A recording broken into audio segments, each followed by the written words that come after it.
Recording in progress. Recording stopped.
I'm talking to myself, yes.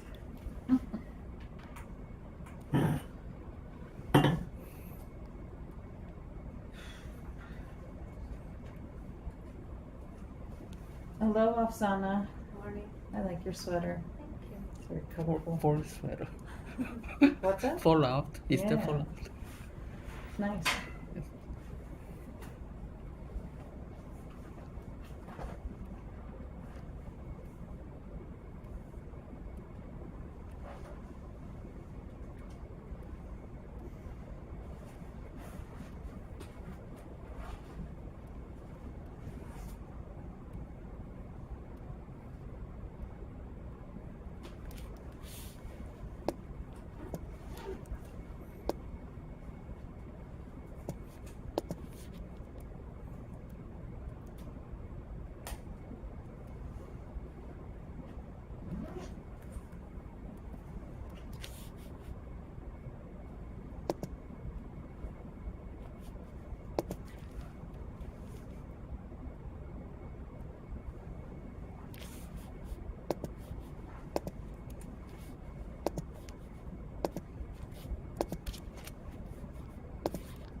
You want to do anything exciting this weekend? So tomorrow we'll be going to this Asian Lantern light festival. The what? Uh, Oh, at the zoo? Lantern. Yeah. Lantern. Yeah, I really want to go there. Weekends like mostly at Shenley Park. Mm. You what? Like we'll be at Shenley Park. Shenley Park. Yeah. It's nice there.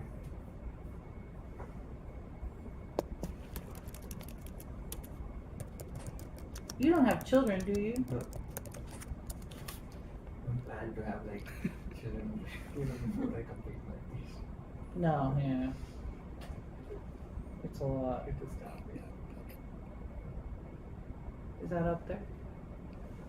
Is my screen up there? Yes, yes. It is a lot. It's a lot at any time, though, I'm going to tell you that much. Even when you're working, it's a lot. Yeah. They sleep or no? That's All what depends on the child. Oh, so Yeah, I mean, depends on. Sarah didn't sleep really well for like the Oh. first 6 months, but then she started sleeping pretty good, and then at a year she slept. Molly slept like right away, Oh, but when she hit 2 years old, it flipped 100. oh. Like ever since she's been 2, she's had trouble sleeping. It's really weird. She takes melatonin. Oh, really? Yeah, that doesn't always help her though. Like she just doesn't sleep well. Mm. It's bad because it's hard to wake her up then, and it's a lot. She's just not a good sleeper. It's funny because my husband's not a good sleeper either, so she got that from him. But Sarah and I were like, we can sleep. Usually, I have stretches of like a couple weeks where I'll have bad sleep, but for the most part, I can sleep pretty much anywhere, anytime. Like right now, if I went like this, I'd probably fall asleep. I'm not kidding. I'm the same. It's I not a joke. actually fell asleep coming by the bus. Yeah, yeah.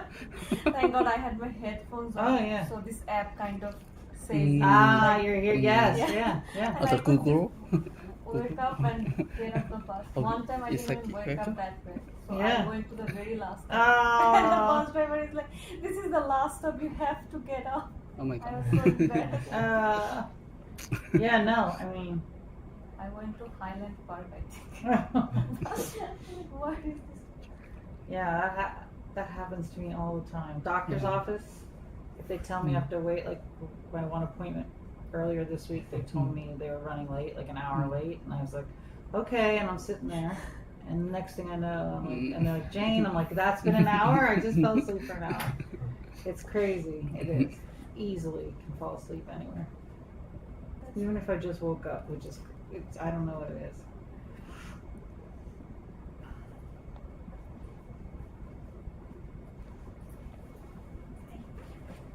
I basically have to keep going if I don't want to fall asleep. It's not quite narcolepsy, but sometimes it feels like it, I'll tell you. Like I sleep well in the afternoon actually, but Yeah. since like Not we at have night. school, like I cannot on weekdays, but Ah. weekends I'll be like I'll sleep like dogs. Well, it's actually not so far-fetched because, speaking of the zoo, the worst time to go to the zoo is like 1 till like 4 because all the animals are sleeping. Okay. So it's in our DNA, you know what I mean? It's in our Yes. genetics that's nap time, you know, so. Yes. And in Barcelona, they and I think in siesta. parts of Mexico, they take like a siesta, like stores yes. close between like Yep. 2 and 4. Even Miami. Yeah. And Miami? Yeah. Yeah. They have a siesta time. Yeah, A siesta lot of time. So children people. a lot of, not all of them, but a lot of stores will close from 2 to 4. And you'll notice like the traffic goes down, the ones that are open are not as busy. Yeah, it's very interesting. It makes sense to me. But then they're eating dinner at like midnight. It's cool. They are. One of the last days I was in Barcelona last summer, not this past summer, the summer before, and we were on the coast near the beach, and we were having dinner at like 11 o'clock. I was like, oh, it's going to be dead there. Yeah, it was like kids and families, like little babies, toddlers. 11, 12 o'clock on the beach swimming. I'm like, this is, what is going on? So it's the same in India. Like back in India, like we have all-night canteens where they serve food. Yeah, so can you get eat food, late? like, at 12. But is that when you eat dinner? Because that's when they eat, like that's their dinner. Like they're Late. eating like paella At 11. at 11 o'clock at night. Yeah. 11 p.m. That's. I don't think that's I the don't- standard dinner time. Right. But yeah, like Vivek said, in Bangladesh also you can have some stores open Mhm. like Like till that. midnight wow. or 2 a.m. Mm. Wow. So that's an option. But kids are not usually present. Yeah, no, It's usually kids, just- everyone. Like families, I think the earliest dinner I had in Barcelona was like 9 o'clock. Wow. That's interesting. It's just how they do it. But they take their siesta in the afternoon, so. So how's everyone doing? You don't look awake yet either. His We're baby's talking about sleep and how we like. he's pop sitting. You're what sitting? Pop sitting. The Poppy sitting? the I'm animal. working in animal care facility. That's why he's saying he's pop sitting. You work late at night? No, in animal care facility we can All only the work time. from 7 a.m. in the morning till 7 p.m. Uh-huh. Were you there at 7 a.m.? Not today, but tomorrow, yes. So you're tired from that. Yesterday I was there till 6:30, 6:45. Are you married, Muslim? Yeah, I have 2 kids. What? Yeah, my elder Where's kid- your wife? Here. Who's your wife? Not here, means Ah! not here. She is in my home. Like, Yeah, well, yes. Well, what does she work outside the home? No, Okay, well, that's good. Because 2 kids and no. graduates. Yeah, the How old are elder, your children? the elder one is 7 years old. 7. The And younger one is 3.5. are they boys or girls? Both boys. Both boys. Where do you live? I live in Mount Lebanon. So they go to Mount Lebanon School District? Yeah. You like that school district? I am new to that district, but what I like is my house is very near to the school. Yes.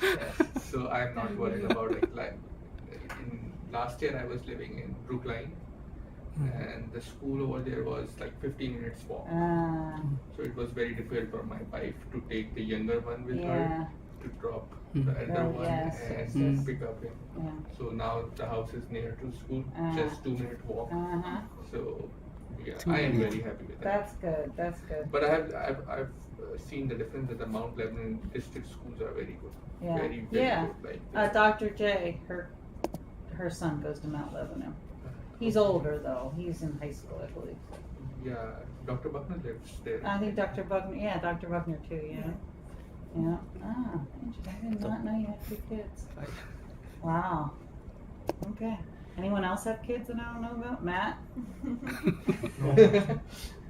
Melanie, Alsana? What? Not even close. You're not married or with a partner or anything. How about you, Young? No. Alsana? No. Melanie? No. Okay. So, Vivek is near, but not. what did your wife do before you came to the States? She was housewife. She was there. housewife. Oh, I want to be a housewife. Don't study at all, like Yeah, be just housewife. I know, yeah, right. I guess I don't know. It's hard here though, like to not have 2 incomes.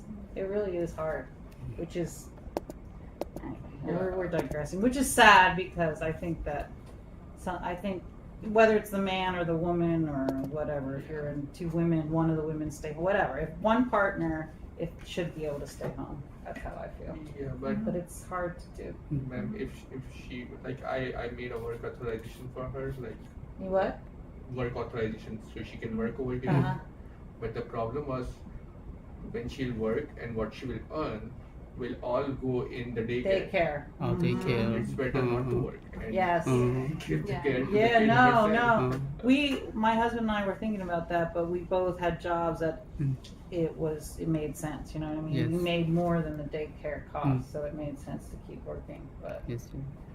not to mention, I went to school for 13 years after high school, so why wouldn't I be working? Yeah. That's so dumb. Yeah. But anyway, yeah. So okay, sorry. So today, Chetan is not able to join us today, so it's just us, so we don't have to. That's why I have my back to it, so I don't have to worry about it.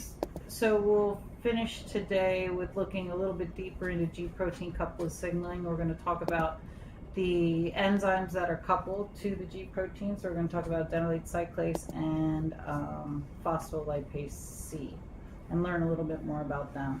So the second messenger that was discovered was cyclic AMP, and it was actually discovered in dog livers for its role in glyconeogenesis.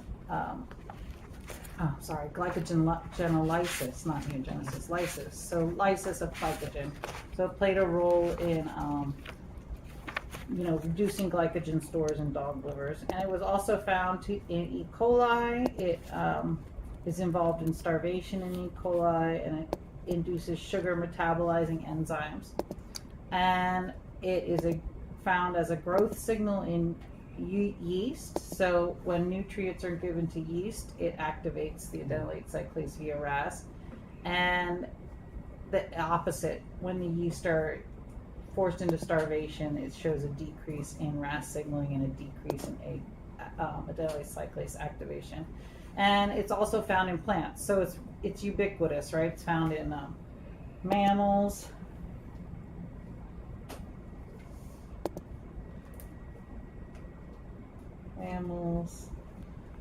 E. coli, so passed down through evolution, right? Yeast. So in mammals, first found in liver.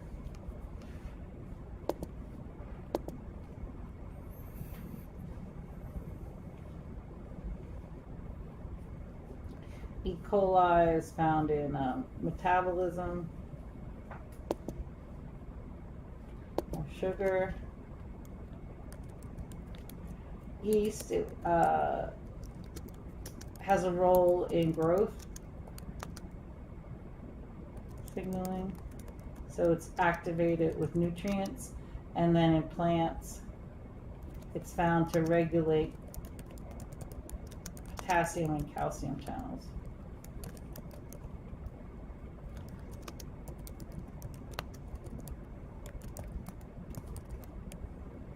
And I would argue that it probably does a lot of these same things in us as well, regulating calcium and potassium channels. It can be used as a growth signal, metabolism, right? So here's just how it's synthesized. Cyclic AMP obviously is synthesized from ATP with the activation of the adenylate cyclase enzyme. We already know that. So you can see the ATP has the 3 phosphate groups, right? Cyclic AMP, those phosphate groups form a ring. And then phosphodiesterase further will metabolize the cyclic AMP to just AMP, just with 1 phosphate group. Right? So theophylline is a medication. Does anyone know what theophylline is used for? I think Matt should. Asthma. What? Asthma. Asthma, right? So theophylline is used in asthma, and it blocks the degradation, the phosphodiesterase enzyme. So it blocks the breakdown of cyclic AMP, and that signaling leads to the relaxation of the bronchial muscles, so that helps to relieve asthma symptoms. If I'm not mistaken, I think phosphodiesterase is also an enzyme that's blocked by Viagra. Is that true? Yeah, right? Yeah, Viagra. So, that the male enhancement drug. So in our cells, we have very high levels of ATP, and that's what really drives this reaction. It allows this reaction it doesn't limit. It's not a rate limiting step in the enzyme. So we have about 5 to 10 millimolar, which is a lot. Usually we talk about micromolar and nanomolar concentrations. So to have 5 to 10 millimolar or something present in our cells is really a lot.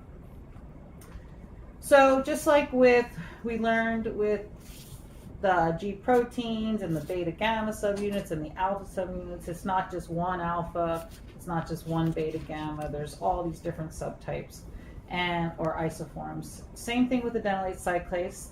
There's about, at least at the time I made these lectures, there's about 9 membrane bound forms of adenylate cyclase. I don't know if there's more now, but I made this lecture about a year ago, so there may be more. They have about 40 to 60% homology to each other, and this is what they look like in the first in their just their linear sequence here from N terminal, C terminal, and A. Right here we're looking. It shows. See if I can find here. Yeah, here's the linear form, N terminus to C terminus. And it has these 6 main domains, 2 that are labeled as M1 and M2. So you see those are the membrane the spanning regions, right? And it's interesting to me that they span the membrane about 6 times through each membrane bound region. That's pretty cool. So it's really tethered to the membrane pretty tightly. And then it has these other domains, C1A, C1B, C2A, and C2B. And so this is down here shows it in how it's bound to the membrane, and how here's the N terminus and C terminus. And then between these 2 membrane regions, we have this catalytic domain here, facing the inside of the cell, obviously. And then this here shows C1, which is here in green, C2 here in blue, and then these binding sites in here for the cyclic AMP. So C1 and C2A, like I just said, these 2 are the catalytic center. So C1A and C2A are the catalytic center.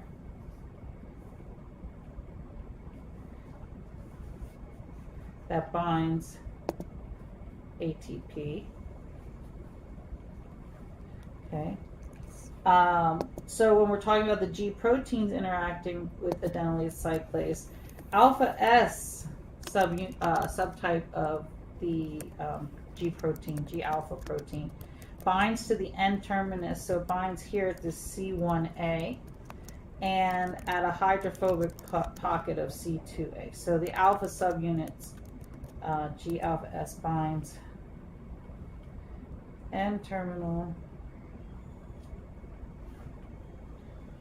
of C1A. So actually that would be, that would be more up here. They got the N terminus of C1A, and also binds the hydrophobic pocket of C2A, which would be somewhere in here, hidden from the intracellular environment.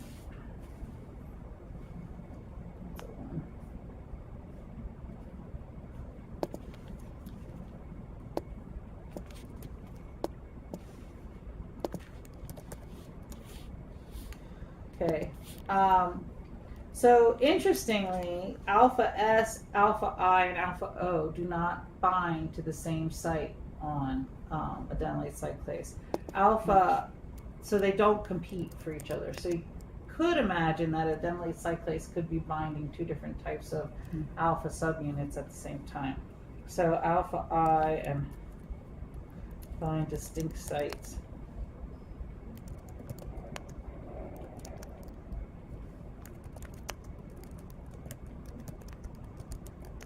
On adenylate cyclase, distinct from each other and distinct from alpha S.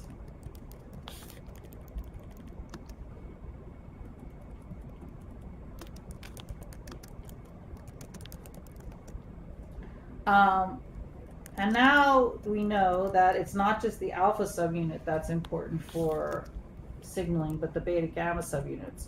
So beta gamma subunits will will activate certain isoforms of adenylate cyclase. So the beta gamma subunits activate they should, I should say, they interact with different isoforms of adenylate cyclase, because beta gamma subunits increase the activity of AC2 isoform, but inhibit the AC1 isoform. So depending on what isoform you have. This selectivity depends upon the type of receptor drug, or what is the main criteria for beta gamma subunit to increase AC2, inhibit AC1. What's that? I'm sorry. Like, what's the criteria for beta subunit to increase AC2 or AC1? Like, does it depend on the drug? Does it depend on the receptor? It's going to depend on what isoform of adenylate cyclase is expressed, right? And yeah, it's going to depend on the receptor that's activated, what beta gamma subunits. I don't know off the top of my head what, like, if is it beta 1, gamma 1, beta 1. Depending on the isotype. Yes, the isotype. Yep, that's right. And similar to ATP binding, the beta gamma subunits bind to this catalytic domain as well when they increase the activity. But if they decrease the activity, they bind somewhere outside of that catalytic domain, so kind of gunk up the system, right? So is this table 5? Yeah, in table 5.1, it shows some of the inhibitors and activators of adenylate cyclase. So this is supposed to be alpha S can activate. We know that beta gamma subunits can activate. Calcium in conjunction with comodulin can activate. Forskolin, which we'll talk about a bit, is a plant product, and actually this is used a lot in labs. If you're doing an assay where you want to look for cyclic AMP production, forskolin's a positive control. It'll dramatically increase the amount of cyclic AMP. And then protein kinase C also activates it. But then we also have this alpha I and alpha O inhibit it. Beta gamma can also inhibit it. Calcium alone can inhibit adenylate cyclase, and then PKA and PKC kind of plays both sides, can inhibit the adenylate cyclase. So these are kind of grouped, these isoforms of adenylate cyclase are grouped into 4 main classes. So we have group 1, which is, this is why the table is like this. This is group 1.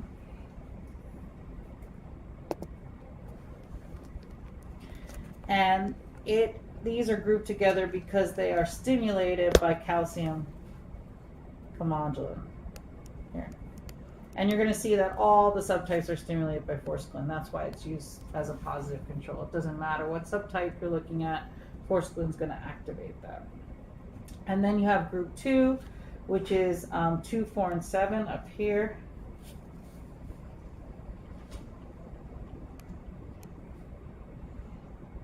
And they are grouped that way because they are stimulated by the beta gamma subunits. And then 5 and 6 are group 3.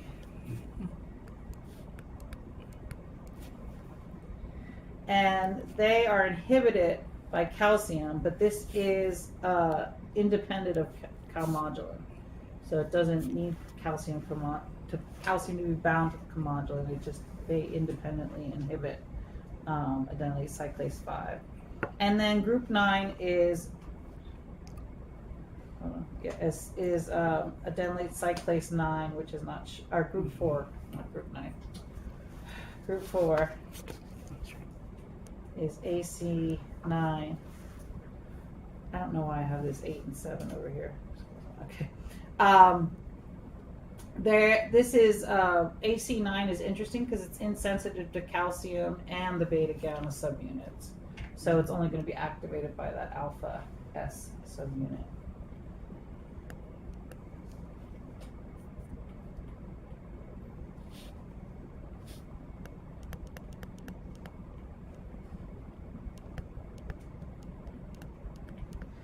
And then if you look further at this table, it shows you a couple other things. Obviously that alpha I, it's hard, I need my glasses. Yeah, that's better. Alpha I, as we expect, inhibits certain isoforms of adenylate cyclase. Alpha S. Where's alpha S? So there's no alpha S. I don't know what those are.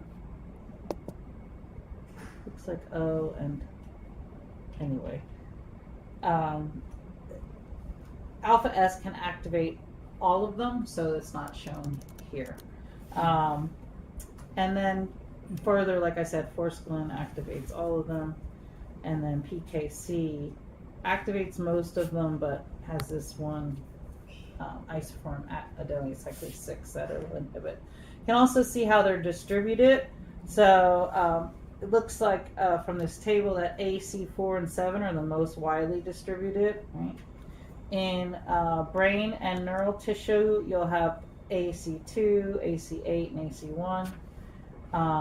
And then also AC6. And then in the heart, AC5 and AC6 predominate.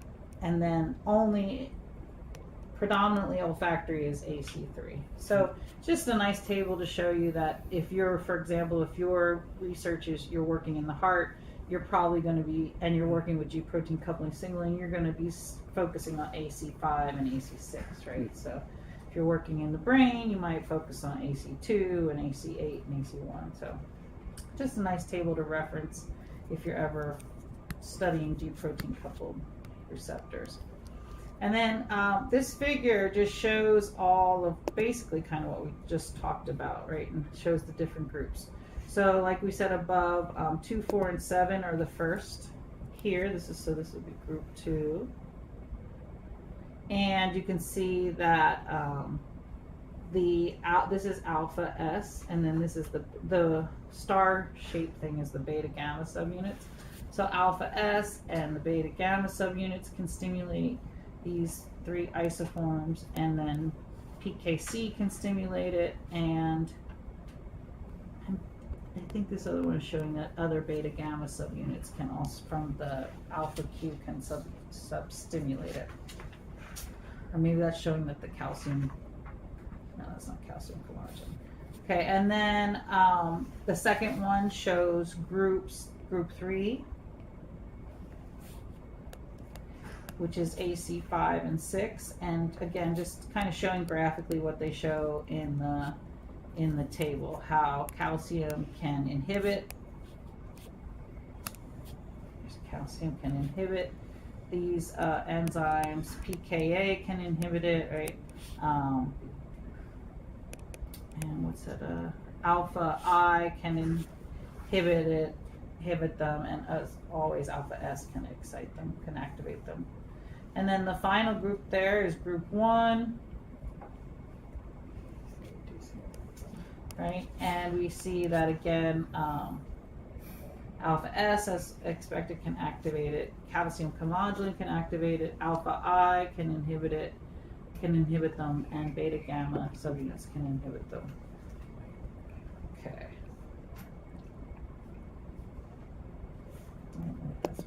Okay. So, oh, these notes are messed up. So, another point I wanted to make is that something we don't really think about when we're first learning these receptors is that actually maximal activation of this enzyme requires the simultaneous activation of 2 receptors. 1 receptor is not enough. So at least 2 receptors.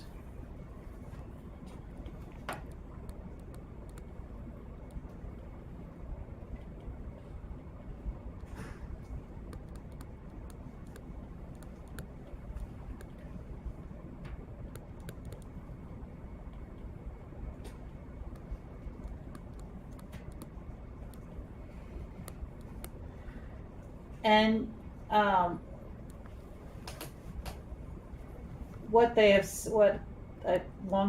when they were doing experiments and trying to figure out how these adenylate cyclases were activated, they found that the alpha S from one receptor often synergizes with the beta gamma from another receptor.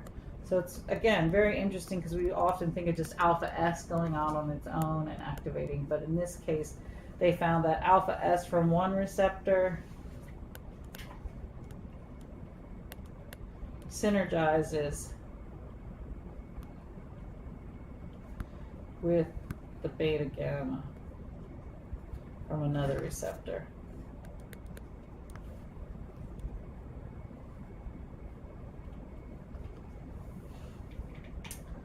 So it can be the same receptor type. So in other words, it can be dimers of the same type of receptor, or two different receptors can bind. So same.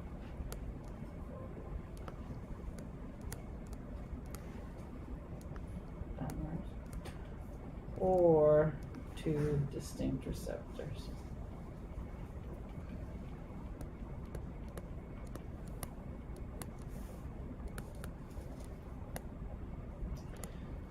So, no, it didn't.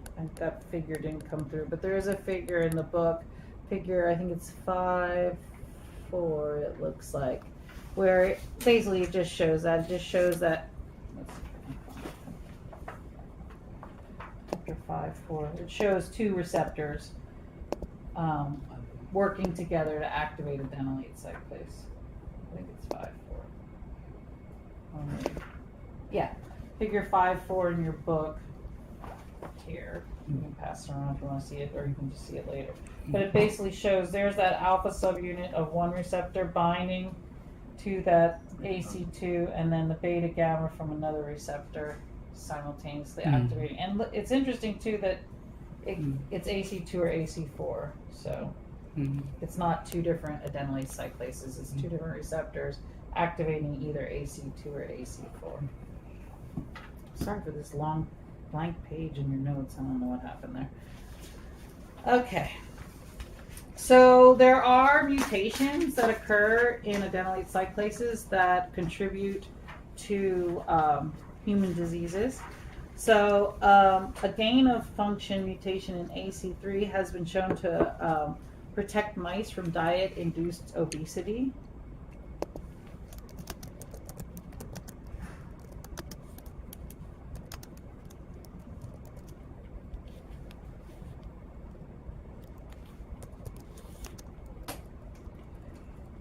And this mutation occurs near the binding site of G alpha S. So it, I don't know exactly what the mutation does, but I would hypothesize that it allows G alpha S to bind more strongly to the adenylate cyclase. There's also the opposite has found that loss of function mutation in this adenylate cyclase leads to severe obesity.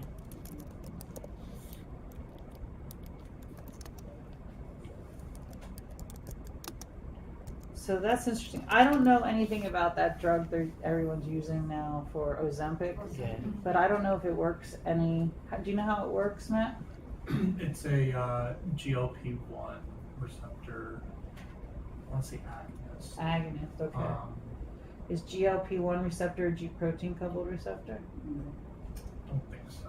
Okay. I'm not 100% sure. Yeah. But I don't it's crazy. We can't keep it in stock at our pharmacy. Are you serious? Yeah, it's been on like market shortage for months. Yeah. But My- it makes people really sick, doesn't it? So all the people they are taking to like stop like eating, like. It's a hunger suppressor. So my friend has like a diabetes and then need Ozempic, but the pharmacy they don't have the Ozempic for. Was it used for 2 diabetes? months. Well, Ozempic is technically only indicated for diabetes, but the same drug, semaglutide, forget who makes it. Novo Nordisk. Also makes a different brand of it called Wegovy. That one's used for weight loss. Ah, I see. It's a higher dose, I think. Okay, so it's not Ozempic? It's technically no. Okay, but people are calling it, yeah, right. It's just under another name and a higher dose. I think so. Yeah, I'm pretty sure. Is it FDA approved for this? Yeah, indication? Wegovy is FDA Oh, approved. okay, it is, okay. Does it really work? I've heard it really works, but I also heard it really makes people very sick. Yeah, there are side effects. I'm trying to remember. People take glucophage or take metformin. for Metformin, normal- yeah. I don't know how effective is that. Yeah, I don't know. Metformin, yeah, for weight loss, that's true. Mm. Yeah. Yeah, I don't know. So I don't know if any of them have any interaction with adenylate cyclase 3, but it'd be interesting to know. You know? And then in AC1, if there's a mutation, it's a recessive mutation and it causes hearing loss.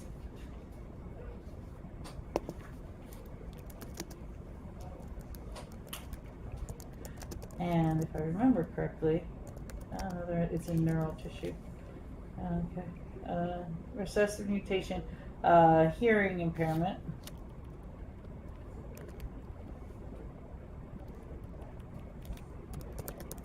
And it was found to have caused defects in hair cells in the ear, hair cell function, and also found in zebrafish to affect the hearing. Let's see. That's the main thing about AC1.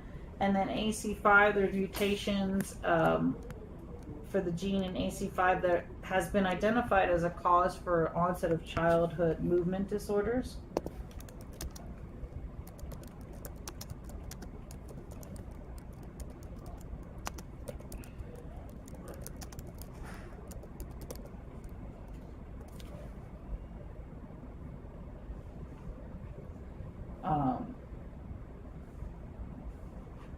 And also familial dyskinesias. And I have this word in my notes, but I don't know what it means. Myokymia. Does anyone know what myokymia means? Sounds like something Muscle related, yeah. Muscle. Myokymia. Have you ever heard that? I've heard obviously familial dyskinesias, but myokine in the blood. let's look it up. What's myokymia? It's the spasm of the upper lid of the eyes. Oh. Like the involuntary movement Oh, of the eyes okay. where it gets very tired sometimes. All right.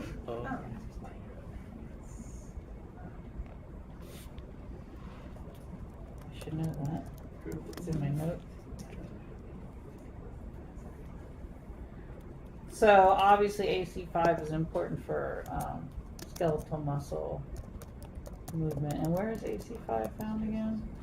In heart and brain. So something with the connection from the brain to the muscles.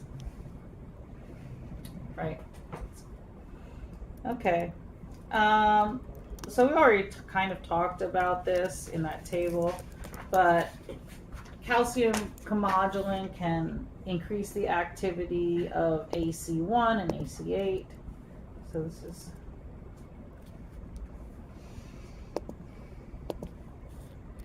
and we talked about calcium independent of comodulin can decrease AC5 and 6 activity. So we already kind of talked about this. The enzyme can be phosphorylated by protein kinase A. One other thing I want to say, sorry about this calcium, is that in non-excitable cells, so if they're not neurons, what other cells, muscle cells, the increasing calcium via a G protein coupled receptor is not adequate to activate the adenylate cyclase. So with GQ, we don't see if GQ releases those intercellular stores of calcium. That's not enough to activate the adenylate cyclase. You need entry through plasma membrane calcium channels, and that was shown up here in this figure here. You need it to come through these membrane-bound calcium channels. If it's coming from intracellular stores, that's not a high enough concentration of calcium to activate the adenylate cyclase. It needs to come from the extracellular space through calcium stores. So that means in excitable cells that when we have entrance through voltage-gated calcium channels that are in the membrane, that will can actually lead to the activation of adenylate cyclase.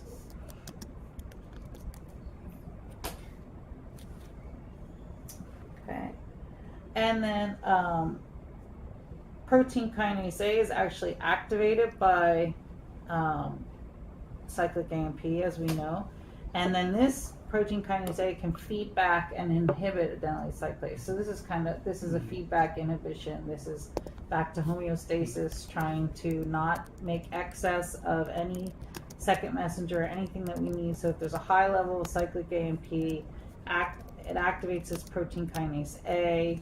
Higher levels of protein kinase A will eventually feed back, phosphorylate the adenylate cyclase, and stop that. So it's a feedback inhibition.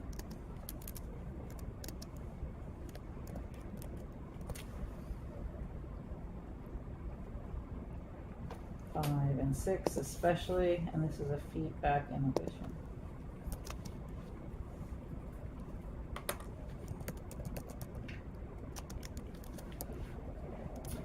And then protein kinase C, as we know, is linked to G-alpha Q receptors, right? Because that's activated by diacylglycerol and calcium.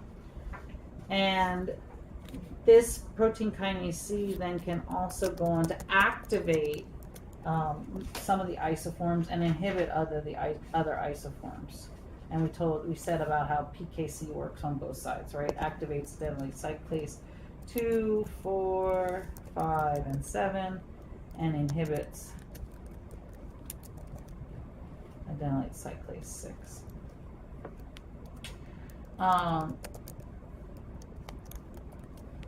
Some show that this phosphorylation by PKC of adenylate cyclase 2, 4, 5, and 7 actually may prime them for activation by G-alpha S. Somehow makes them more accessible to the G-alpha S subunit. Okay. Some other activators are aluminum fluoride, and this activates not directly the adenylate cyclase. It activates it via interaction with G proteins. So it actually resembles a phosphate group, right, in charge and in size and shape. This with the fluoride there, -4. So it becomes trapped next to the GDP in the binding site of the alpha subunits, and that causes the GTP to somehow bind more tightly, so it causes activation of adenylate cyclase because more activation of the adenylate cyclase because the GTP stays bound to the G-alpha subunit. Forskolin is a member of comes from a plant from the member of the mint family. It grows in Nepal, India, and Thailand, so maybe you've seen this somewhere in your native countries. It is actually, so it's been used for a long time in Ayurvedic medicine. And I don't know if you know, but Dr. Wynn Enderby is very into Ayurvedic medicine. So she's probably talked about this with you. So I forget, Ayurvedic. Does everyone know what Ayurvedic medicine is? Yes. Traditional medicine. Or not opera? Or Go ahead, Young. Oh. What is it? traditional Indian herb. Is that right? Well, Ayurvedic medicine is what? So like a plant-based. Plant-based, right? Natural products based, right? What did you say, Muslim? Traditional medicine. They are Like a basically traditional medicine. formed from herbs, plants, shrubs, Mhm. and they are taken, like the extracts are taken out from them, and they are given different doses. And but like in earlier age, like they were done without any processing and without the raw thing was used. But moving on, then this has changed, and it has taken up an official process of making drugs from natural products. So, but it's very centuries old, like from Chinese, Indian, and right. different types of Asian plants. medicine. Ancient ages, like they are using it. Right. And then comes this allopathic thing, which we are used to, like these drugs, which are more formal, more proper. Like earlier it was thought that these medicines which are from natural sources are not like harmful at all. Right. They are completely safe. They have less side effects Right. and everything. But moving on, this side of the like the allopathic, which is synthetic medicines, Uh-huh.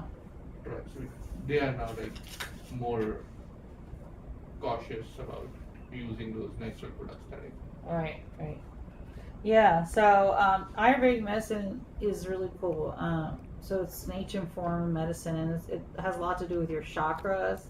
So if you talk to Dr. with an interview about it, it's very cool. She did it for me once. She basically gives you like a questionnaire, and you talk to her for a bit, and then she says you're this, your chakras are this, and you're this type. So you should be taking, or you should be thinking about supplementing with these herbs and these supplements. But you, Avsana, might be over here. Like I might be A, you be B, so you would take different supplements and different. Yeah. So During our undergrad, we had this really Very small course on Ayurvedic and homeopathic medicine. yeah, So I think it's called, what you are calling chakra, I think we call it Veda. VEDA maybe. Yeah. So it's like people are categorized into 3 groups, yes, and they will have. I think it's kind of similar to what we have like as a fast metabolizer, slow metabolizer. Yes, Similar yes. to that. Yes, Not yes. exactly same, but similar Yeah. to that. So I think it's very cool, the parallel of it. yeah, it is very And cool. it is like one will work for me, like you said, but Mhm. the other might not. So Right. it's interesting that like almost 5,000 years ago they started this, and Right. they may know Yeah, something. yeah, right. So yeah, just so we're like while we're on this subject, I always find it interesting to talk to people in science, what they think, and in medicine or pharmacology, what they think about pharmacy, what they think about natural medicines and Ayurvedic type things. So, what are your thoughts? Anyone? I think we should look more into it because I think we will find parallels to the allopathy. Mm-hmm. Like I'm not into completely rejecting that, like, oh no, that's old, ancient, we will not look into it. We could look into it to find Right. some similarities.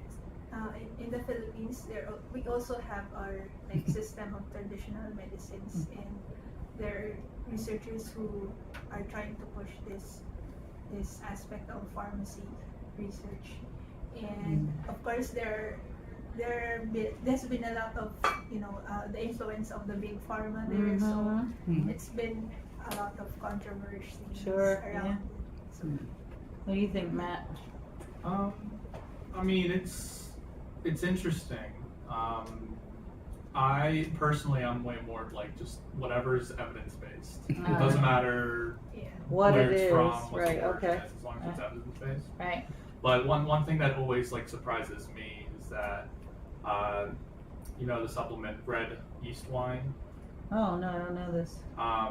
It's a supplement that you can That's buy. good for Red- Red cholesterol. yeast wine. cholesterol. Red yeast Yeah, wine. it's you can use it to lower cholesterol. Ah, The main active ingredient in that supplement is just lovastatin, Oh. and so Oh. it's basically the same thing. Oh. But where it gets kind of tricky is that red yeast wine is a supplement, so it's not regulated as much. Yeah. So you don't know how much lovastatin you're getting. Yeah. It's like Muslim. Is it saying- exactly? But Yeah, is the it idea exactly the is there, same It is but the not same regulation. chemical compound. So lovastatin is isolated from yeast, or where is it from? Or red I'm wine? not sure the origin of like lovastatin, the drug. Okay, all right. But whenever they studied red yeast wine, they found that one of the chemical compounds in it Is exactly- lovastatin. It's not resveratrol, is it? No. No, it's different, right? Because when I think of red wine, I think of I don't know what. So what he's saying is red rice, red Yeast. yeast rice, Yeah. rice. That's Wine. rice. So what is red Let me- yeast wine? I don't even No, know what that not is. a wine. That's rice. rice. Are you Yes. saying Yeah. rice or Rice. wine? Oh, I'm sorry. Okay, I'm sorry. There is supplement. Yeah. Red yeast rice. Rice. Yeah. So, What is that exactly? lovastatin? Lovastatin. So it's a fermentation product of some fungi. Wow, that's interesting. I wonder which Yeah, so how that's- that's an interesting thing. What's the history of lovastatin? That I don't know. Yeah, But interesting. it's that was one thing I learned that on my rotation over summer, winter, summer. Well, the problem, I mean, we could talk about this all day, but one of the problem with supplements, is just that they're not regulated, so you don't know the dose you're getting, Yeah. and then Right. what else is in the pill. So I don't know if you all know, down in chemistry, there's a professor, Skip Kingston is his name, and that's part of his research. He looks at supplements and looks what else is in them, and sometimes there's pretty harmful stuff in them, you know, like metals and things like that. So that's the problem. Like if you had the red wine, red yeast rice, I have red wine on my brain, obviously. Red yeast rice, if you had that, I don't know if you'd eat it or whatever, but if you ate that, it might be better than taking the supplement. You know what I'm saying? In some ways, even though you wouldn't know your dose, but at least you're not getting all that whatever they're putting in pharmaceutically to create, you know, to make the supplement. So yeah, it's interesting. What do you guys think? I don't know much about Ayurveda, like though it originated in India, but then what I have seen is there are many companies coming up now back in India. Like you have Himalaya, and you have Holistic like medicine. several other. Yeah. They're now Very changing famous. the way people look at Ayurvedic medicines, because I understand like as you said, like it may have some heavy metals or some byproducts that we don't know. They're forming within that system as a result of fermentation or as a result of decoction or overheating. But these companies are now following some protocol. It seems they have, like in India, we now have Ayush established for regulating Ayurvedic medicines. Yeah. It was rejected like in the Western world, and also I guess mostly it came from Australia. Most of the rejection for Ayurveda came from Australia because they found certain heavy metals. But these companies are now established there in India, and most of the products are also like it will be surprising to know like most of the products like, we see it like over the counter here as well, like coming from Himalaya, coming from Imami, and then there are several other companies that sell products here, and they're like the most revenue generating products coming out of these Indian Ayurvedic pharmaceutical companies. So I don't know like where this where it'll go. like which one's better, like if Ayurveda is better or not. But I definitely know that Ayurveda works in long run and not in I agree. like not immediately. It is Because- not that potent. Right, yeah, so that's the thing, like, yeah, I agree with that. If you're diagnosed with, you know, cancer, for example, Yeah. you don't want to start Yeah. Ayurvedic medicine Yeah. for cancer. I mean, you might, but along with It, traditional. it may be a protective effect from cancer, Right, but right. then it won't Yeah. like help in an acute scenario, because Yeah, my that's right. grandparents, they were very much against allopathic medicine. Like making them to take one tablet or capsule it's a task. Yes, They won't right. take it. Right. So they were very much into this Right, right. traditional medicine. So what happened was like my grandfather had a accident, like a huge cut in his hand, and he won't take any antibiotics and such. He will take his Ayurvedic medicine for that, but then it like went very severe. So when we took it to doctor, they were like screaming at us, like you could have, like it could turn into gangrene anytime. Now, what were you something doing? severe you have But to, we had a very hard time like saying to the doctors, like he's very stubborn. yeah, sure, yeah. So yeah, so for acute scenario, there is no. Yes. I don't think Yeah. Ayurveda don't work Right. much. Right. But in many areas, like if we see allopathic medicines, like digitalis, it's from plant. Oh yeah, right, yeah. Oh, And then yeah, no, a lot of the then medications we have today come from these sources, so it's not, it can't be disregarded. foxglove plant. Like Yeah. there are different medicines that are coming from plants. But I think there is a lot. I will agree to Afsana that there is a lot in the natural resources, natural herbs, plants Yeah. that should be checked, experimented, and Yeah. regulated in Yes. a proper way. Yes. Then you can put them into the allopathic channel, Yes. looking at the safety of all Right. of that, and then you can Then it can go from there. Yeah. Right. Yeah. So I have 4 thoughts that came to mind, and now they've all gone out of my mind. Oh, crud. Well, the first one was a couple. It was a show I watched called. It's about mushrooms. Is it on Netflix? Yes. I think I watched it. It's a guy who yeah. who spent his whole life researching mushrooms. Yeah. And there's this one mushroom that grows on trees, and it's called like something of the forest. And you know it if you saw it. It's like the mushrooms that grow all, you know, like you see them right on the trunks of the trees, and it's just like this big like thing growing out of the tree. He researched that, and his mom came down with like stage 4 breast cancer, some kind of cancer that they were like, no, your prognosis is really bad, whatever. And he's like, well, we have nothing to lose. Why don't you try these mushrooms? And the doctors were astounded. She complete remission. She turned around like that by taking these mushrooms. It's a very interesting story. So I would suggest that documentary. The one about it's not directly related to mushrooms, but like hallucinogenic mushrooms and taking hallucinogenics under the advice of with doctors, and how that can help with severe depression. That's a very interesting documentary as well. And then there was 2 other thoughts I had. Oh, the other thought is, before you all were students here, I did a lot of, I wouldn't say a lot, but a good amount of research on resveratrol, which is a compound found in red grapes and berries and nuts. Yes. And it was beneficial in our animals against like lipopolysaccharide toxicity and things like that, and unborn babies, and but interestingly, the researcher that we based our work off of, his name was Jim Joseph. He unfortunately passed away, but he spent his whole life looking at like compounds from fruits and vegetables, and he did this huge study where he isolated, I don't know, like 50 compounds from different fruits and vegetables, studied them each individually in different disease situations, and then compared them to the whole fruit, like the whole blueberry, every time the whole fruit won. So it's like, it's great that we're isolating these compounds and taking them as a supplement, but probably the best thing to do is just eat blueberries, eat strawberries, eat nuts, eat things that have them in the thing. Yeah. There's this phenomenon that these compounds actually need each other to work beneficially, like more of a synergism. That's why they need everything together. Isolating them will not give you the similar effect. Exactly. As eating everything. That's right. That was his whole thing.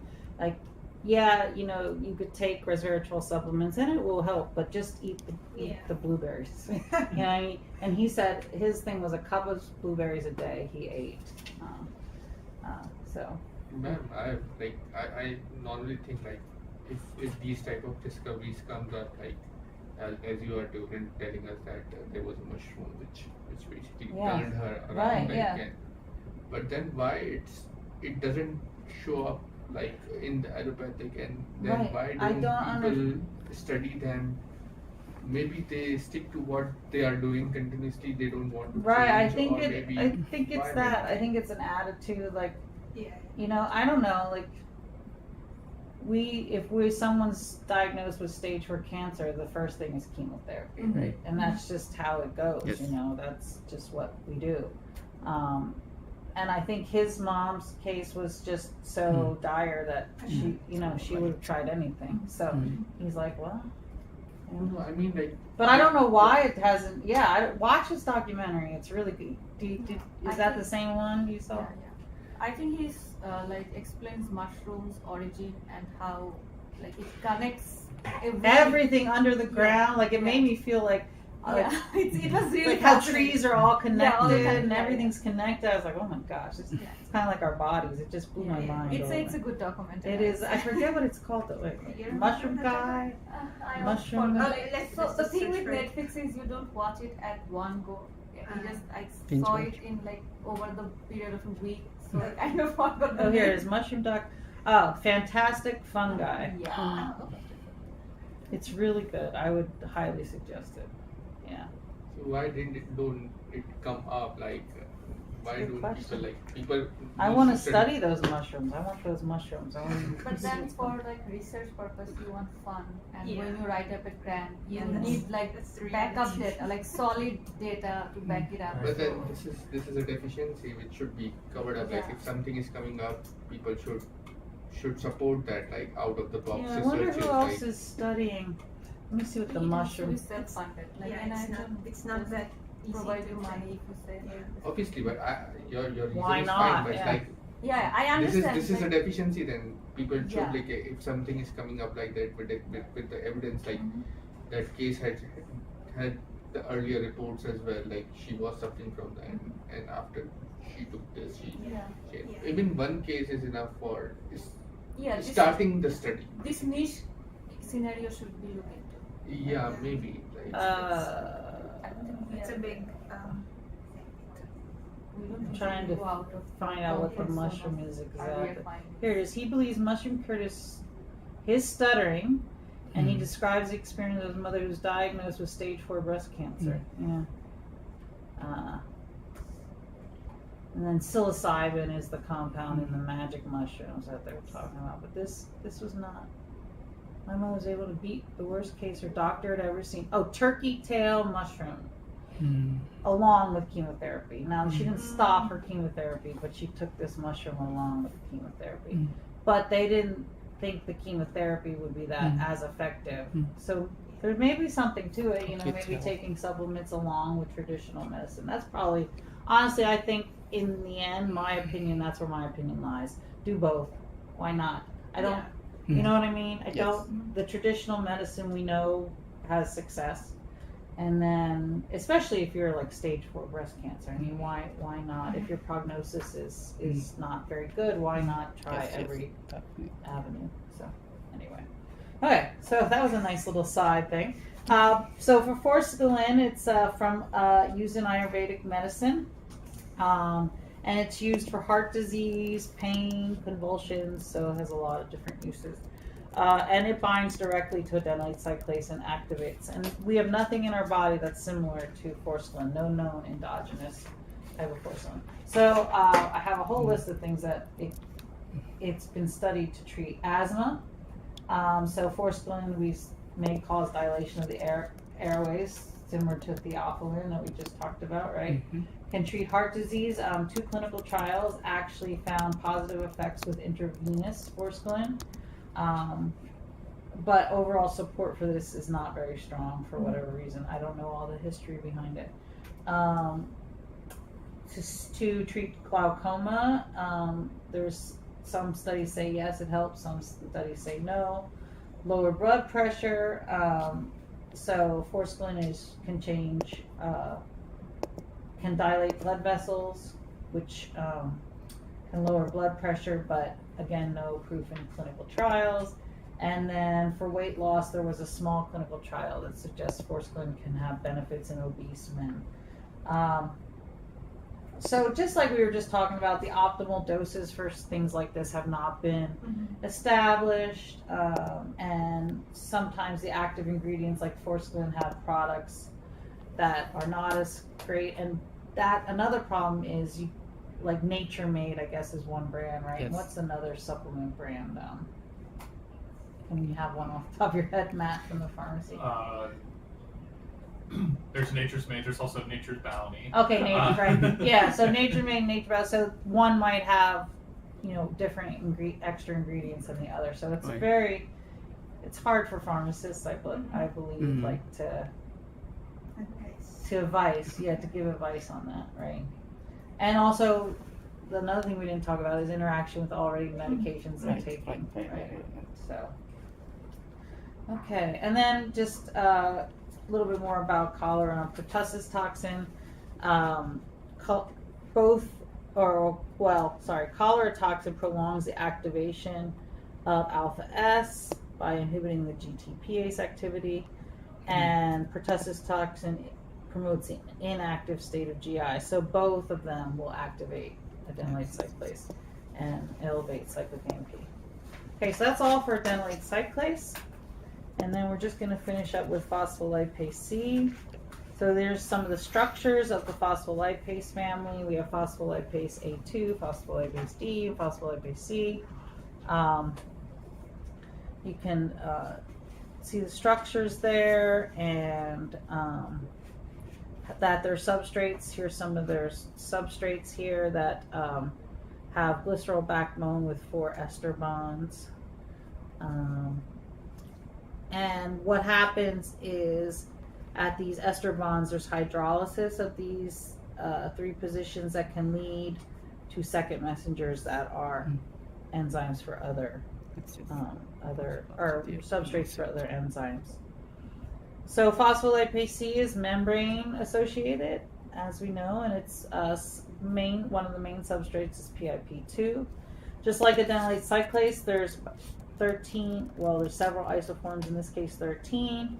And there are 6 family members that didn't show up here well in your handout, but it's beta, gamma, so we'll write it beta, gamma, delta, epsilon, nu, and then this is, I don't know what this squiggly thing is. I can never remember the Greek alphabet. I can sing it for you because I was in a sorority, but I can't always remember.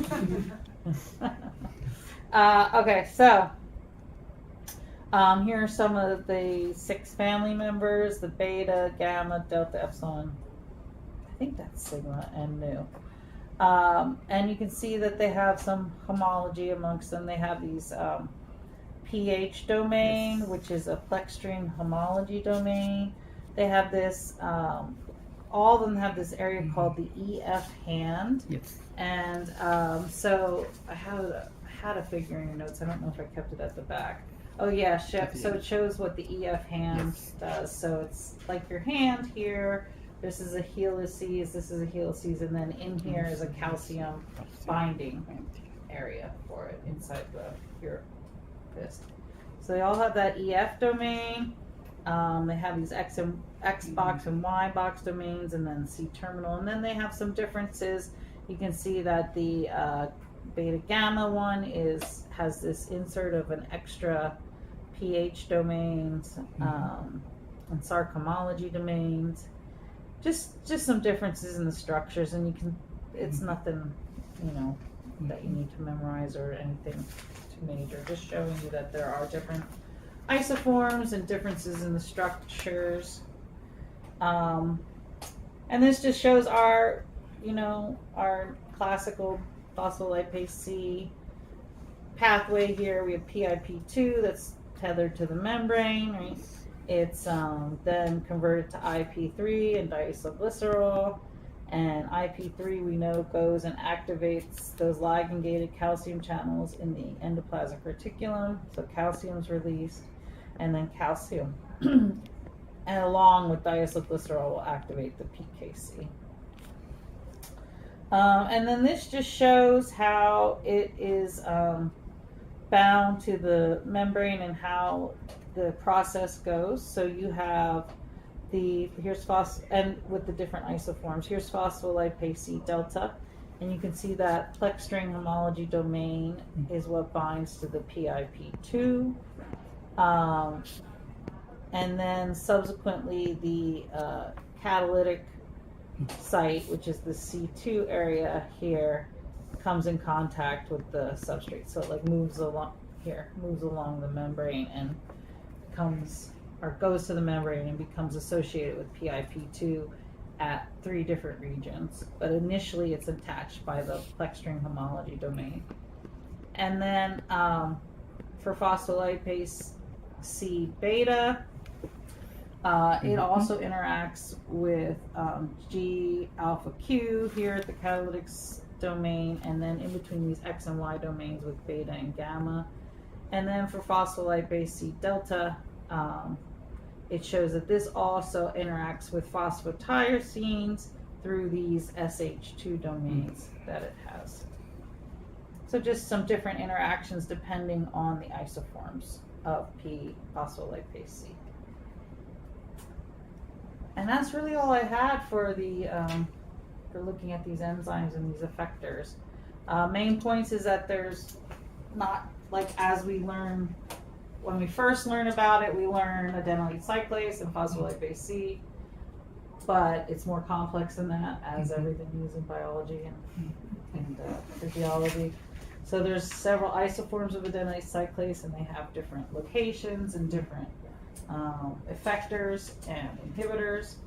And then the same thing with phospholipase C. There's different isoforms, a little bit of different structures, and then different ways they are inhibited or activated. So I have not yet talked to Dr. Johnson about an exam or whatever. Like I said, what I'm thinking is I'll talk to him and we'll come up with, it's probably going to be find an article. This is my idea, but I just want to make sure he's okay with that. Is find an article based on some topic you've learned so far and summarize that article, written summary of the article and how it relates to the topic being covered. That's what I think it's going to be, something like that. So we want to see how you write. The important thing here is be very aware of plagiarism, right? I just want to make sure everyone's on the same page about this. You cannot copy, when you're summarizing an article, you cannot take chunks of the article and put it in your summary. That's not okay. You need to summarize it in your own words as best you can. Like I said, there's only so many ways that you can say, I don't know, forskolin activates adenylate cyclase. If that's in the paper, well then there's only so many ways you can say forskolin activates adenylate cyclase. But you can't take big chunks and even big phrases in the paper you can't take. You must put it in your own words. Yes. Okay?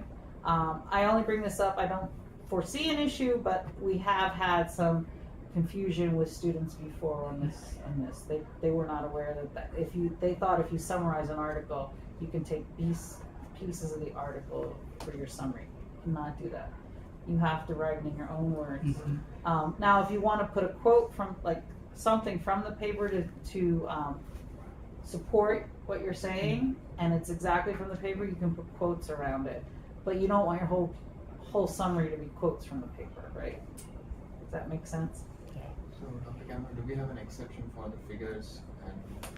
Yeah, for the figures, you have to show the figures. But I wouldn't put the figure legends if you were using the figures. You know what I'm saying? I would say this figure shows, I would put it in my own words. I wouldn't use the figure legend. Right. Yeah, because even in grants, when I write grants, if I take a figure from my own paper, I don't put the figure legend. I write my own description of it. Yeah. Okay, so I don't know if that's the case yet, so maybe he'll have something else in mind, but that's what I'm thinking. Like find a basic research article that relates some drug relating to something we talked about, and then summarize the paper. And also critique the paper. That would be my ideal thing. But I'll talk to Dr. Johnson and I'll get back to you about that. Maybe he'll just say that what we've done so far is enough too, which that's fine. Because I know when I come back to teach, if he gets through all his material, I'm kind of like, then that's going to leave me with not too much left to teach. So it's going to be a lot of like you getting articles and presenting and things like that. So maybe that'll just be enough for the grade for the course too. So I don't know. It's all in flux right now. We're trying to figure it out. Okay. So just find out. That's good. Anyway. All right. Well, thank you. I hope you learned something.